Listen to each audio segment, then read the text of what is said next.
एक बार भगवान विष्णु जी शेषनाग पर बैठे बैठे बोर हो गए और उन्होंने धरती पर घूमने का विचार मन में किया। वैसे भी कई साल बीत गए थे धरती पर आए और वह अपनी यात्रा की तैयारी में लग गए। स्वामी को तैयार होता देखकर लक्ष्मी माँ ने पूछा, आज सुबह सुबह कहाँ जाने की तैयारी हो रही है? विष्णु जी ने कहा, हे लक्ष्मी, मैं धरती लोक पर घूमने जा रहा हूं। तो कुछ सोचकर लक्ष्मी माँ ने कहा, हे देव, क्या मैं भी आपके साथ चल सकती हूं? भगवान विष्णु ने 2 पल सोचा, फिर कहा, एक शर्त पर। तुम मेरे साथ चल सकती हो। तुम धरती पर पहुंचकर उत्तर दिशा की ओर बिल्कुल मत देखना। इसके साथ ही माता लक्ष्मी ने हां कह के अपनी मनवाली और सुबह सुबह मां लक्ष्मी और भगवान विष्णु धरती पर पहुंच गए। अभी सूर्य देवता निकल रहे थे। रात बरसात होकर हटी थी। चारों ओर हरियाली ही हरियाली थी।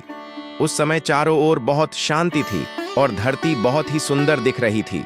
मां लक्ष्मी मंत्रमुग्ध होकर धरती को देख रही थी और भूल गईं कि पति को क्या वचन देकर आई हैं, और चारों ओर देखती हुई कब उत्तर दिशा की ओर देखने लगी पता ही नहीं चला। उत्तर दिशा में मां लक्ष्मी को एक बहुत ही सुंदर बगीचा नजर आया और उस तरफ से भीनी भीनी खुशबू आ रही थी और बहुत ही सुंदर सुंदर फूल खिले थे।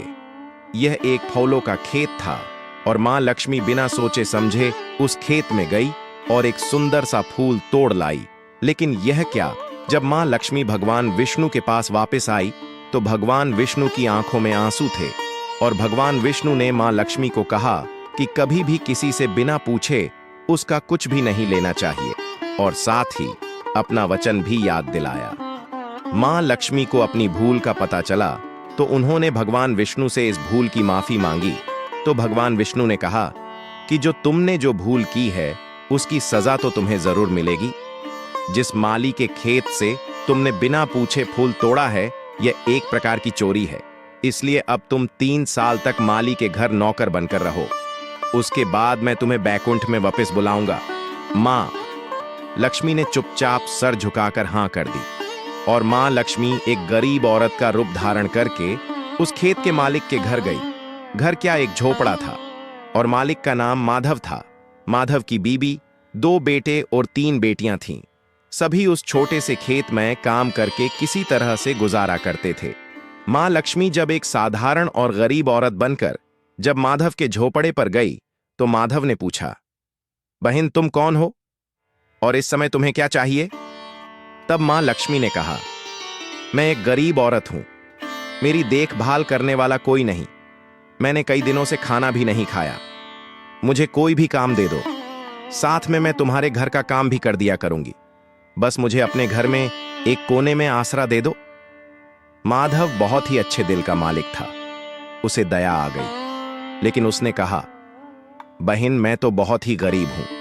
मेरी कमाई से मेरे घर का खर्च मुश्किल से चलता है, लेकिन अगर मेरी 3 की जगह 4 बेटियां होती तो भी मैंने गुजारा करना था।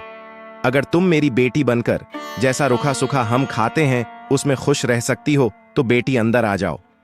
माधव ने मां लक्ष्मी को अपने झोपड़े में शरण दे दी और मां लक्ष्मी 3 साल तक उस माधव के घर पर नौकरानी बनकर रहीं। जिस दिन मां लक्ष्मी माधव के घर आई थी उसके दूसरे दिन ही माधव को इतनी आमदनी हुई फूलों से कि शाम को एक गाय खरीद ली। फिर धीरे धीरे माधव ने काफी जमीन खरीद ली और सब ने अच्छे अच्छे कपड़े भी बनवा लिए और फिर एक बड़ा पक्का घर भी बनवा लिया। बेटियों और बीबी ने गहने भी बनवा लिए और अब मकान भी बहुत बड़ा बनवा लिया था। माधव हमेशा सोचता था कि मुझे यह सब इस महिला के आने के बाद मिला है। इस बेटी के रूप में मेरी किस्मत आ गई है मेरी। और अब 3 साल बीत गए थे, लेकिन मां लक्ष्मी अब भी घर में और खेत में काम करती थी। एक दिन माधव जब अपने खेतों से काम खत्म करके घर आया तो उसने अपने घर के सामने द्वार पर एक देवी स्वरूप गहनों से लदी एक औरत को देखा। ध्यान से देखकर पहचान गया, अरे ये तो मेरी मुंह बोली चौथी बेटी यानी वही औरत है, और पहचान गया कि यह तो मां लक्ष्मी है। अब तक माधव का पूरा परिवार बाहर आ गया था और सब हैरान होकर मां लक्ष्मी को देख रहे थे। माधव बोला, हे मां, हमें माफ कर दे। हमने आपसे अनजाने में ही घर और खेत में काम करवाया। हे मां, यह कैसा अपराध हो गया। हे मां, हम सबको माफ कर दे। अब मां लक्ष्मी मुस्कुराई और बोली, माधव तुम बहुत ही अच्छे और दयालु व्यक्ति हो। तुमने मुझे अपनी बेटी की तरह से रखा। अपने परिवार के सदस्य की तरह से। इसके बदले मैं तुम्हें वरदान देती हूं कि तुम्हारे पास कभी भी खुशियों की और धन की कमी नहीं रहेगी। तुम्हें सारे सुख मिलेंगे जिसके तुम हकदार हो। और फिर मां अपने स्वामी के द्वारा भेजे रथ में बैठकर बैकुंठ चली गई। मित्रों, इस कहानी में मां लक्ष्मी का संदेश है कि जो लोग दयालु और साफ दिल के होते हैं, मैं वहीं निवास करती हूं। हमें सभी मानवों की मदद करनी चाहिए और गरीब से गरीब को भी तुच्छ नहीं समझना चाहिए। सदैव